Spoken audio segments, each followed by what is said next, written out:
Paul Stino. I got to ask Paul really quickly. Did you take a trip down that hill you were at earlier?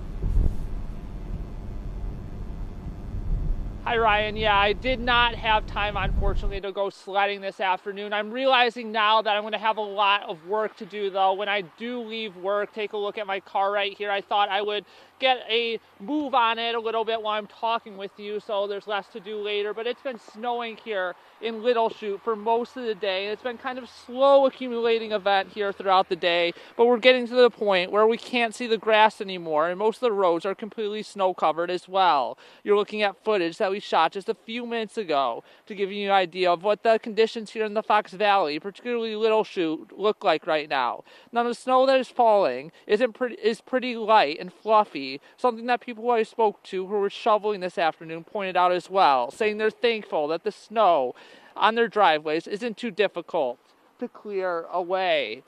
And all the people that I spoke to this afternoon, Ryan, Tom, and Michelle, they said that they like the snow, they like the winter, they especially like the snowstorms when they happen right before Christmas so that we can have a white Christmas hopefully next week. For now, though, live from Little Chute, Paul Stino, Local 5 News.